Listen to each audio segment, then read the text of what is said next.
Salam jumpa kembali dalam Renungan Harian GKI Kuitang Jumat 31 Januari 2025. Pembacaan Alkitab kita pada hari ini dari 1 Korintus 2 ayatnya yang ke-9b yang demikian sabdanya. Apa yang tidak pernah dilihat oleh mata dan tidak pernah didengar oleh telinga dan yang tidak pernah timbul di dalam hati manusia, semua yang disediakan Allah untuk mereka yang mengasihi Dia. Shalom jemaat yang terkasih di dalam Tuhan Yesus Kristus. Apa kabar Bapak Ibu Saudara? Kiranya Bapak Ibu Saudara dalam keadaan yang sukacita. Jemaat yang terkasih, kata hikmat dalam Kamus Besar Bahasa Indonesia berarti kearifan.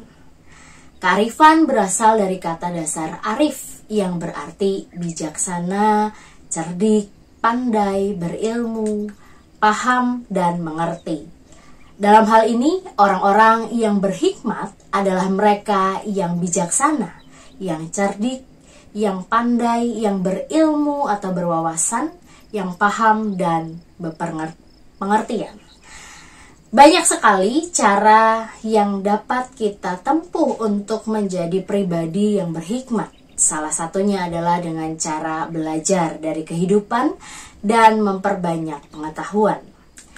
Namun pertanyaannya, apakah pelajaran hidup dan segala bentuk pengetahuan yang ada di dunia ini cukup untuk menjawab pertanyaan, pencarian maupun pergumulan kehidupan kita? Jemaat yang Tuhan kasihi, Rasul Paulus menekankan sebuah fakta penting yang perlu disadari oleh orang-orang beriman, bahwa hikmat yang berasal dari dunia ini tidak dapat menyelamatkan, melegakan, atau memuaskan hati, pikiran, keraguan, rasa takut, maupun semua hal yang dicari oleh manusia. Hanya hikmat Allah yang dapat memberikan kebijaksanaan dan pemahaman yang sejati. Mengingat akan keterbatasan dan kelemahan diri kita, maka kita membutuhkan hikmat dari Allah.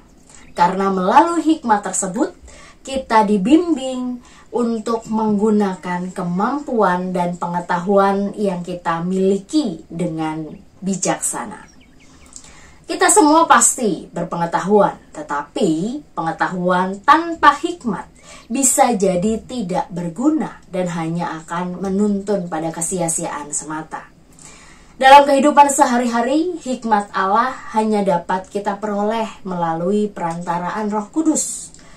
Itulah mengapa Rasul Paulus menganjurkan agar orang beriman tidak menggantungkan imannya pada pengertian-pengertian yang berasal dari pikiran manusia, melainkan pada kekuatan Allah dan firman Allah. Rasul Paulus sendiri menyadari keterbatasan dan kelemahannya sebagai manusia. Ia pun juga memiliki rasa gentar dan takut. Namun, berkat keyakinan dan kekuatan Roh Allah, ia dimampukan untuk melewati segala tantangan dan persoalan yang dihadapinya.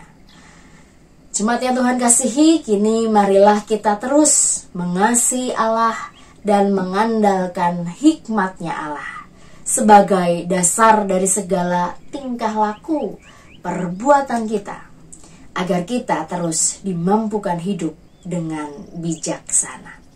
Selamat berefleksi untuk setiap kita. Tuhan memberkati kita. Mari Bapak Ibu Saudara, kita berdoa.